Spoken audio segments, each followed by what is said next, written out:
السلام علیکم ویورز، ہمارے چینل پر خوش آمدید۔ میرا نام ماریہ ہے، میرا تعلق ملتان سے ہے جہاں پر میں اپنے بڑے بھائی کے ساتھ رہتی تھی۔ میرے اماں ابا کا بہت پہلے انتقال ہو گیا تھا۔ میرے ابا تو اس وقت ہمیں چھوڑ کر چلے گئے تھے جس وقت میں صرف 2 سال کی تھی۔ مجھے تو ابا کے ساتھ گزارا ہوا وقت بھی یاد نہیں، جبکہ میری اماں کا انتقال اس وقت ہوا تھا جس وقت میں 6 سال کی تھی۔ جس وقت میری اماں زندہ تھیں اور اتنا وقت میں نے ان کے ساتھ گزارا تھا وہ مجھے کچھ کچھ یاد تھا۔ اماں کی ایک بات مجھے ہمیشہ یاد رہتی تھی، وہ یہی تھی کہ وہ اکثر روتے ہوئے مجھ سے کسی چیز کی معافی مانگتی تھیں۔ وہ یہی کہا کرتی تھیں کہ میں انہیں معاف کر دوں، جبکہ مجھے یہ بات سمجھ نہیں آتی تھی کہ وہ مجھ سے کس چیز کی معافی مانگتی ہیں۔ میں ان سے وجہ پوچھتی تو وہ چپ ہو جاتی، یہ کہہ کر مجھے چپ کروا دیتی کہ کوئی بات نہیں، اور اپنے آنسو صاف کر لیتی۔ میں کبھی بھی ان کی پریشانی کو سمجھ نہیں پائی تھی، لیکن ان کی آنکھوں میں مجھے درد واضح طور پر دکھائی دیتا تھا۔ انہیں دیکھ کر اندازہ ہوتا تھا کہ وہ کسی چیز کو لے کر بہت پریشان ہیں، اور شاید یہی پریشانی اور یہی الجھن ان کی موت کا سبب بنی تھی۔ جب ان کا انتقال ہوا تھا تو ڈاکٹر نے کہا تھا کہ زیادہ سوچنا اور پریشان رہنے کی وجہ سے میری اماں کا انتقال ہوا ہے، مگر اس کے پیچھے وجہ کیا تھی یہ راز میں ابھی تک جان نہیں پائی تھی۔ میری عمر 18 سال تھی اور میں بڑی ہو گئی تھی، اور وقت گزرنے کے ساتھ پرانی ساری چیزیں دھندلی سی ہوتی جا رہی تھیں، مگر اماں کی وہ کہی ہوئی باتیں آج بھی میرے ذہن میں بالکل ویسے ہی تازہ تھی جیسے کہ اس وقت تھی۔ امی اور ابا کے بعد میری دادی نے ہم دونوں بہن بھائیوں کی پرورش کی تھی۔ میرے دادا کی ایک دکان تھی جو انہوں نے کرائے پر دی تھی، اور وہیں سے کرایہ آتا تھا جس سے ہمارا گزارا ہو رہا تھا، اور میری دادی ہم دونوں بہن بھائیوں کو پال رہی تھی۔ انہوں نے ہمیں تعلیم بھی دلوائی تھی۔ بھائی نے تو اپنی تعلیم مکمل کر لی تھی، جبکہ اب وہ ایک جگہ نوکری کرنے لگے تھے، جبکہ میری پڑھائی بھی اب ختم ہی تھی۔ میں نے اپنے کالج کی پڑھائی مکمل کر لی تھی۔ اب اس کے بعد آگے پڑھنے کا میرا کوئی زیادہ ارادہ نہیں تھا، اسی لیے میں گھر پر رہتی تھی، کیونکہ میری دادی کا بھی انتقال ہو گیا تھا۔ اب گھر کو کسی کی ضرورت تھی۔ پہلے تو دادی سارے کام سنبھال لیتی تھی، لیکن اب دادی بھی چلی گئی تھی، تو ایسے میں گھر کی ساری ذمہ داری میرے اوپر آ گئی تھی۔ ایسے میں گھر کو بھی سنبھالنا اور اوپر سے اپنی پڑھائی کرنا، دونوں کام میرے لیے بہت مشکل تھے، اور جس طرح کی میری صحت تھی میں یہ دونوں کام ایک ساتھ نہیں کر سکتی تھی۔ بچپن سے ہی میری صحت بہت کم تھی۔ کوئی بھی جب مجھے پہلی نظر میں دیکھتا تو اسے دیکھ کر یہی لگتا کہ شاید میں کسی بیماری میں مبتلا ہوں۔ ایسا نہیں تھا کہ یہ کچھ سالوں سے ایسا تھا، بچپن سے ہی میری صحت ایسی ہی تھی کہ میں بہت زیادہ کمزور تھی۔ مجھے دیکھ کر کوئی بھی یہ نہیں کہہ سکتا تھا کہ میں اندر سے بالکل ٹھیک ہوں۔ سب لوگ مجھ سے یہ سوال کرتے تھے کہ آخر ایسی کون سی بیماری نے مجھے گھیر لیا ہے جس کی وجہ سے میری ایسی حالت ہو گئی ہے۔ اب میں ان لوگوں کو کیا بتاتی کہ ایسی کوئی بھی بیماری مجھے نہیں تھی، مگر میرا جسم بچپن سے ہی انتہائی کمزور تھا جو کسی کی سمجھ میں نہیں آتا تھا۔ یہاں تک کہ میرے بھائی نے میرا علاج کروانے کی بھی کوشش کی تھی، بہت سارے ڈاکٹروں کے پاس مجھے لے کر گیا تھا، لیکن کہیں سے بھی کچھ نہیں ہو پایا تھا۔ سبھی ڈاکٹر مجھے کچھ دوائیاں لکھ کر دے دیتے جو میں کچھ دنوں تک کھاتی، لیکن کچھ فرق نہ پڑتا، اور آخرکار تنگ آ کر میں نے یہ ساری دوائیاں کھانا چھوڑ دیں۔ یہاں تک کہ گھر میں کھانے پینے کی بھی کوئی کمی نہیں تھی۔ بھائی میری پسند کی ہر وہ چیز لے کر آتے جو مجھے اچھی لگتی تھی، یہاں تک کہ کھانا پینا بھی میرا بالکل ٹھیک تھا، لیکن اس کے بعد بھی میں مکمل طور پر باقی لڑکیوں کی طرح صحت مند نہیں ہو رہی تھی، اور یہی میری سب سے بڑی خامی تھی۔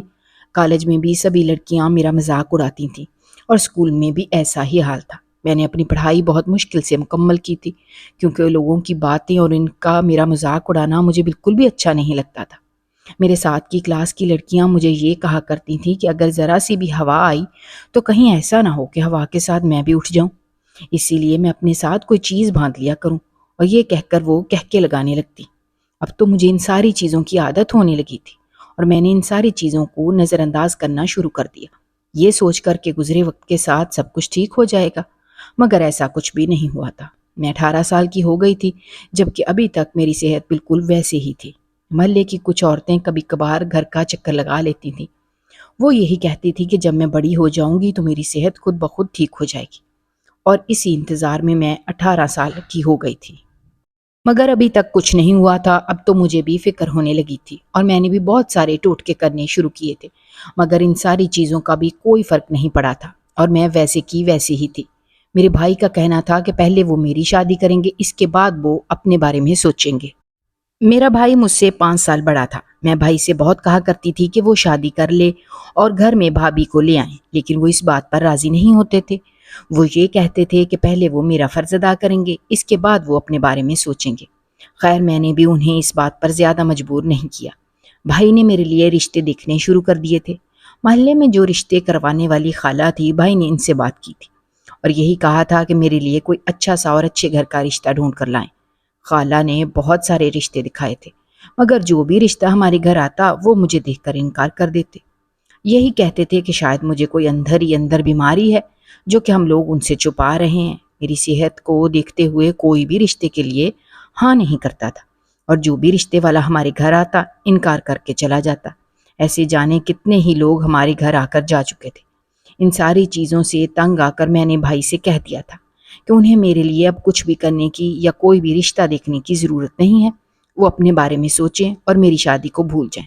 مجھے شادی نہیں کرنی۔ اس طرح سے لوگوں کا گھر آنا اور میرے منہ پر انکار کر کے چلے جانا، بہت سارے سوال کرنا، اور اندر ہی اندر کچھ ایسے سوال بھی لوگ کر جاتے تھے جو کہ کہیں سے بھی مناسب نہیں لگتے تھے، اور مجھے ان کی باتیں سن کر بے حد شرمندگی ہوتی تھی۔ اس لیے میں نہیں چاہتی تھی کہ اب کوئی بھی رشتہ لے کر ہمارے گھر آئے، مگر زندگی اسی طرح سے گزاری بھی نہیں جا سکتی تھی۔ کہیں نہ کہیں تو مجھے شادی کرنی ہی تھی۔ اب ساری زندگی میں اپنے بھائی کے گھر میں تو گزار نہیں سکتی تھی، مگر کیا کیا جا سکتا تھا؟ کوئی بھی شادی کرنے کے لیے راضی نہیں ہوتا تھا۔ شادی کرنا تو دور کی بات، میرا تو کوئی رشتہ لینے کے لیے بھی تیار نہیں تھا۔ لوگوں کو اسی بات کا شک ہوتا تھا کہ شاید میں کسی بیماری میں مبتلا ہوں اور ہم لوگ ان سے جھوٹ بول رہے ہیں۔ ایسے میں آگے جا کے پتہ نہیں میں ان کو اولاد بھی دے پاؤں گی یا نہیں۔ ہمارے سمجھانے پر بھی کوئی اس بات کو ماننے کے لیے تیار نہیں ہوتا تھا کہ میں جسمانی طور پر کمزور ہوں، لیکن اندرونی طور پر میں بالکل ٹھیک اور صحت مند ہوں۔ لیکن لوگ تو ظاہر کی خوبصورتی کو اور ظاہر کے حلیے کو ہی دیکھتے ہیں نا، اور ایسا ہی کچھ میرے ساتھ بھی تھا۔ رشتے والی خالہ بھی رشتے دکھا دکھا کر اب تھک چکی تھی۔ انہوں نے بھائی سے معذرت کی تھی کہ اب وہ میرے لیے کچھ نہیں کر سکتی۔ جو بھی رشتہ وہ لے کر آتی تھی وہ مجھے دیکھتے ہی انکار کر دیتے تھے۔ ایسے میں وہ کیا کر سکتی تھی؟ انہوں نے تو اپنی طرف سے پوری کوشش کی تھی کہ ایک بن ماں باپ کی بچی کا اچھی جگہ رشتہ ہو جائے، مگر میری صحت ہی ایسی تھی تو وہ کیا کر سکتی تھی؟ انہوں نے بھائی کو مشورہ دیا تھا کہ وہ کسی اچھے ڈاکٹر سے میرا علاج کروائیں، ہو سکتا ہے کہ واقعی میں کوئی ایسا مسئلہ ہو جس کی وجہ سے میری صحت ایسی ہے۔ مگر بھائی چپ ہو جاتے۔ وہ کیا کہتے تھے کہ وہ بہت بار مجھے اپنے ساتھ اسپتال لے کر جا چکے تھے۔ ہر بار ڈاکٹر کا یہی کہنا ہوتا تھا کہ مجھے کوئی ایسی بیماری نہیں ہے اور نہ ہی کوئی ایسا مسئلہ ہے۔ پھر اس قدر کمزوری کی وجہ سمجھ نہیں آتی تھی۔ دن اسی طرح سے گزر رہے تھے اور کچھ دنوں کے لیے ہم لوگوں نے اس بات کو یہیں چھوڑ دیا تھا۔ کچھ دن اسی طرح سے گزرے تھے جب ایک دن بھائی گھر آئے تو اچانک گھر آ کر یہ کہا کہ انہوں نے میرا نکاح طے کر دیا ہے۔ میں حیران تھی کہ میرے لیے تو کوئی رشتہ بھی نہیں آ رہا تھا اور وہ میرا نکاح طے کر آئے تھے۔ آخر کس کے ساتھ؟ انہوں نے میرا نکاح طے کیا تھا۔ یہ بات انہوں نے مجھے کیوں نہیں بتائی؟ میں بہت پوچھتی رہی لیکن وہ چپ رہے۔ بس اتنا کہہ دیا کہ جمعے کو میرا نکاح ہے اور نکاح والے دن ہی میں اپنے دولہے کو دیکھ لوں گی۔ تو مجھے ساری بات سمجھ آ گئی۔ بچپن سے ہی میں نے بھائی کی کبھی کسی بات سے انکار نہیں کیا تھا۔ بھائی مجھ سے بہت محبت کرتے تھے، یہ بات میں جانتی تھی، اور میں یہ بھی جانتی تھی کہ وہ میرے لیے کبھی بھی کوئی غلط فیصلہ نہیں کریں گے۔ اسی لیے مجھے ان کے فیصلے پر پورا بھروسہ تھا۔ انہوں نے مجھے پیسے دیے تھے تاکہ میں نکاح کے لیے اپنی مرضی کی تیاری کر سکوں اور اپنی مرضی کی چیزیں خرید سکوں۔ محلے کی ایک آنٹی جو کہ ہمارے گھر بہت آتی جاتی تھیں، میری امی کی بہت اچھی سہیلی تھیں اور دادی کے پاس بھی ان کا کافی آنا جانا تھا۔ انہوں نے اماں اور دادی کے بعد ہمارا بہت ساتھ دیا تھا، مجھے اپنی بیٹیوں کی طرح عزیز رکھا تھا۔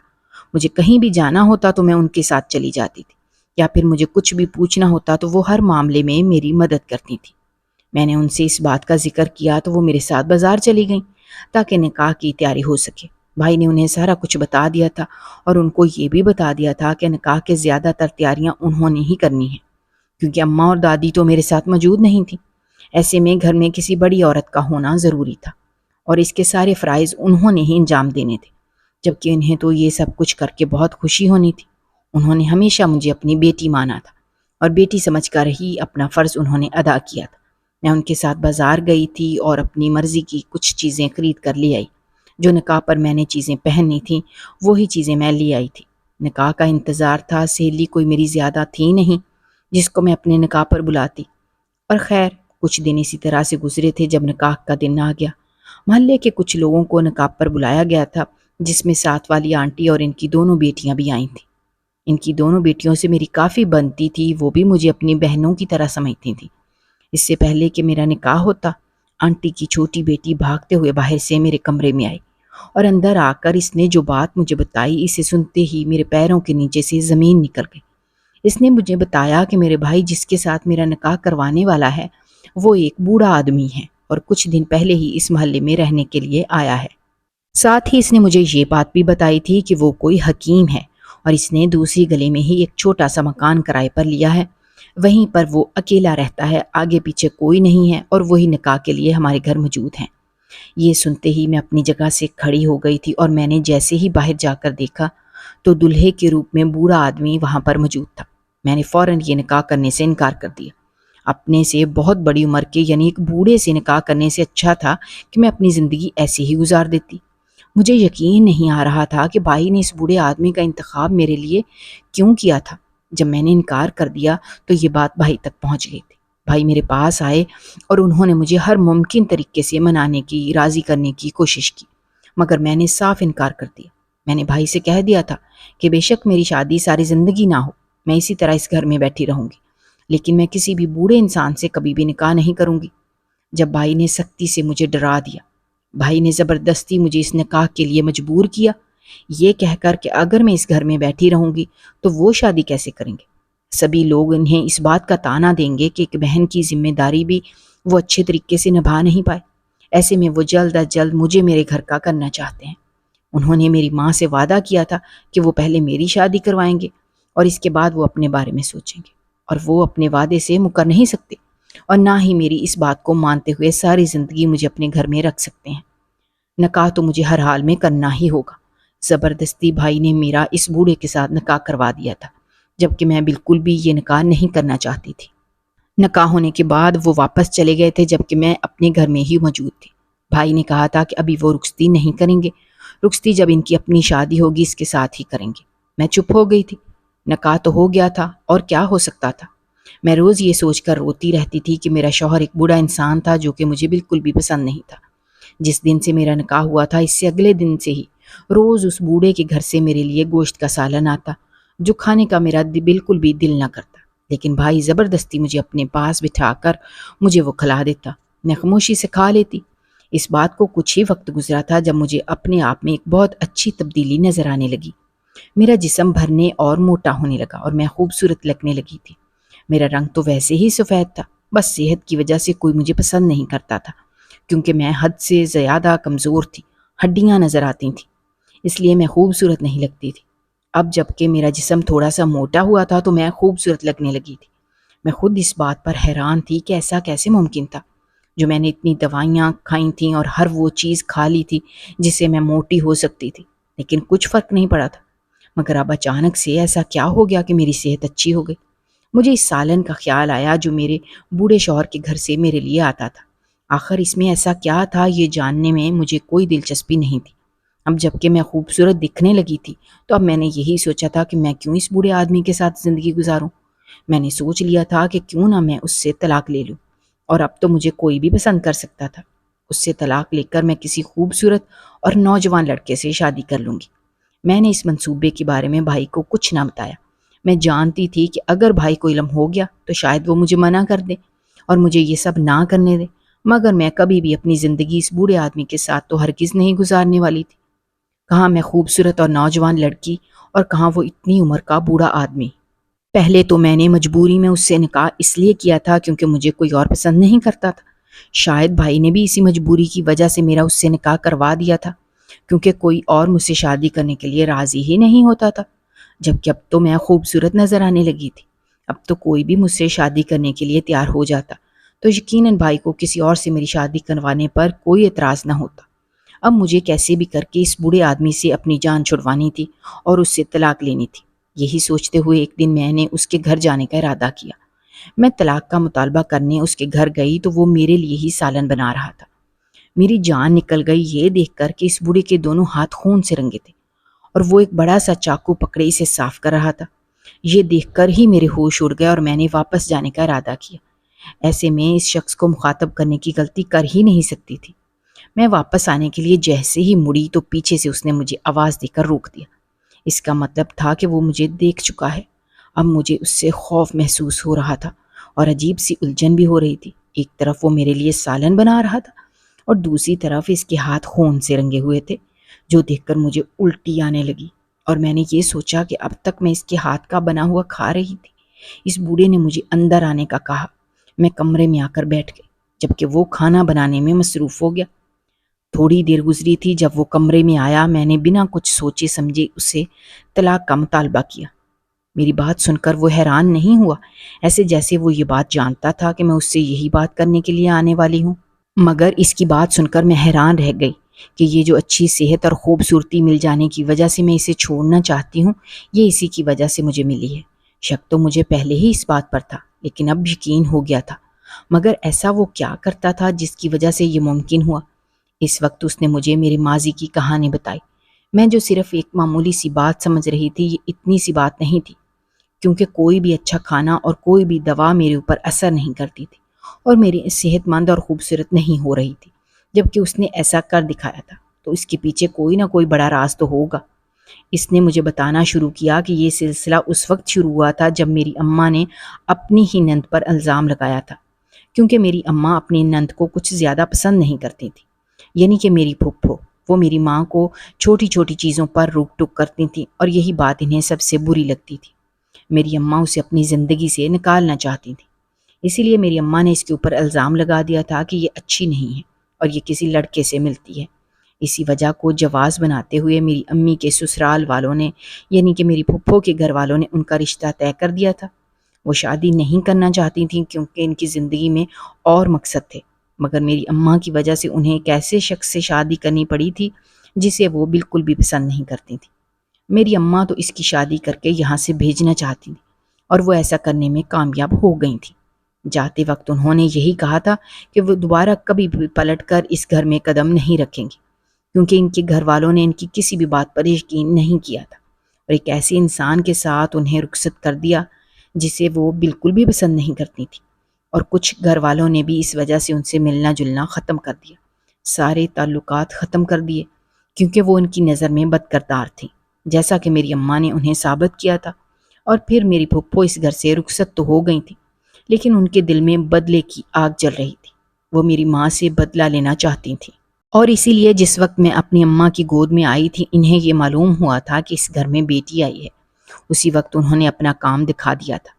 میری پھپھو نے ایک ایسا خطرناک عمل اور بندش میرے اوپر کی تھی جس کی وجہ سے بچپن سے ہی میں ایسی تھی اور میں صحت مند نہیں ہو سکتی تھی۔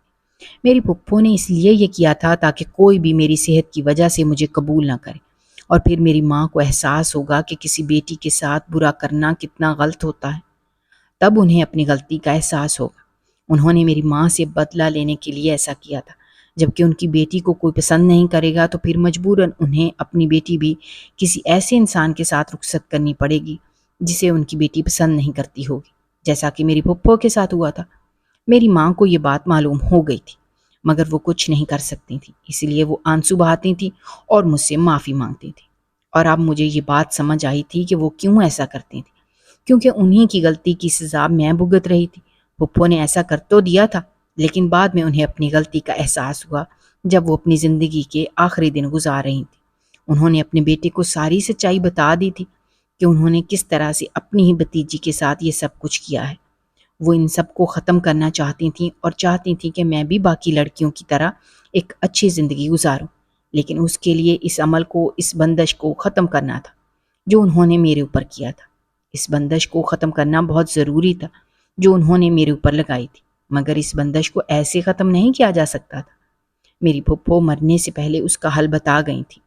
انہوں نے یہی بتایا تھا کہ جس شخص سے بھی میرا نکاح ہوگا، اگر وہ 40 دنوں تک میرے لیے جنگلی کبوتر کا گوشت بنا کر مجھے اس کا سالن کھلائے گا تو اس سے وہ بندش ختم ہو جائے گی اور میں صحت مند اور خوبصورت ہو جاؤں گی۔ میری صحت اور خوبصورتی مجھے واپس مل جائے گی۔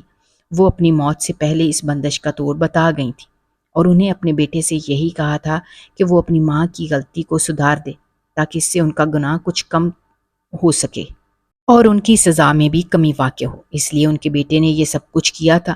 اس بوڑھے آدمی نے میرے سامنے اپنے چہرے سے ایک ماسک کھینچ کر اتارا اور میں یہ دیکھ کر حیران رہ گئی تھی کہ اس ماسک کے نیچے جو چہرہ تھا وہ ایک خوبصورت نوجوان کا چہرہ تھا۔ اس نے ایک بوڑھے آدمی کا ماسک اپنے اوپر لگایا ہوا تھا۔ میرے سامنے جو خوبصورت شخص موجود تھا وہ کوئی اور نہیں بلکہ میری پھپھو کا بیٹا تھا۔ اس نے مجھے بتایا کہ اس نے اپنی ماں کی غلطی کا ازالہ کرنے کے لیے یہ سب کچھ کیا تھا۔ اگر وہ اپنے اصل حلیے میں ہمارے گھر آتا تو میرا بھائی اسے پہچان لیتا اور کبھی بھی اسے گھر میں گھسنے نہ دیتا، کیونکہ بچپن سے ہی ہم لوگ میری پھپھو کے بارے میں بہت ساری ایسی باتیں سنتے آ رہے تھے جو کہ بالکل بھی مناسب نہیں تھی۔ اسی وجہ سے ہمارا ان کے گھر آنا جانا نہیں تھا اور نہ ہی ہم ان کے گھر جانا پسند کرتے تھے۔ ایسے میں اگر میری پھپھو کا بیٹا اپنی اصلی شکل لے کر ہمارے گھر آ جاتا تو بھائی اسے دیکھتے ہی دھکے دے کر گھر سے نکال دیتے۔ اس لیے اس نے یہ ترکیب سوچی تھی اور ایک بوڑھے آدمی کا بھیس لے کر ہمارے ہی محلے میں رہنے کے لیے آ گیا تھا، جبکہ یہاں رہنے والوں کو اس نے یہ کہا تھا کہ وہ ایک حکیم ہے اور لوگوں کا علاج کرتا ہے۔ جب سبھی لوگ میرا رشتہ دیکھنے آتے تھے اور انکار کر کے چلے جاتے تھے، ایک دن اسی طرح میرا بھائی اس حکیم کے پاس مدد کے لیے گیا تھا تاکہ وہ کوئی ایسی دوا بنا کر دے جس سے میں صحت مند اور خوبصورت ہو جاؤں۔ تو اس وقت اس نے میرے بھائی سے یہ کہا تھا کہ ایسے یہ سب ممکن نہیں ہے، اس کے لیے مجھے اس کے ہاتھ کا بنا ہوا سالن 40 دن تک کھانا ہوگا، اور صرف سالن ہی نہیں بلکہ میرا اس شخص کے ساتھ نکاح ہونا بھی بہت ضروری ہے۔ اس کے بعد ہی وہ میرا علاج کر پائے گا۔ اس لیے میرے بھائی نے میرا نکاح اس بوڑھے آدمی سے کروا دیا تھا۔ اسی لیے بھائی مجھے زبردستی اس کا بھیجا ہوا سالن کھلاتے تھے تاکہ میں ٹھیک ہو سکوں، اور اب مجھے ساری بات سمجھ آ گئی تھی۔ میری پھپھو کے بیٹے نے مجھے بتایا کہ وہ مجھ سے محبت کرنے لگا ہے، میں اسے اچھی لگنے لگی ہوں اور وہ مجھے چھوڑنا نہیں چاہتا۔ بے شک اس نے اپنی ماں کی غلطی کا ازالہ کرنے کے لیے یہ سب کچھ کیا تھا، لیکن نکاح تو ہمارا ہو چکا تھا اور اس نے دل سے مجھے قبول کیا ہے۔ ایسے میں وہ اس رشتے کو ختم نہیں کرنا چاہتا۔ اور جہاں تک بات میری پھپھو کے کردار کی تھی تو وہ سب کچھ غلط تھا۔ میری ماں نے جان بوجھ کر ان کے خلاف یہ ساری باتیں کہی تھیں، جبکہ ان کا اس بات میں کچھ قصور نہیں تھا۔ ساری باتیں سن کر میں اپنے گھر واپس آ گئی اور میں نے ساری باتیں بھائی کو بتا دی۔ بھائی بھی یہ ساری باتیں سن کر پریشان ہو گئے تھے، اور پھر میرا شوہر ہمارے گھر آیا اور میرے بھائی نے اس سے ماں کے کیے کی معافی مانگی۔ اس سے یہ کہا تھا کہ وہ میری ماں کو معاف کر دے۔ اس نے ماں کو معاف کر دیا تھا، مگر اس کا کہنا تھا کہ وہ مجھے چھوڑنے کے لیے تیار نہیں ہے۔ بھائی نے بھی اس سے اس بات پر مجبور نہیں کیا، اس سے وعدہ کیا کہ جب وہ چاہے گا مجھے اس کے ساتھ رخصت کر دیا جائے گا۔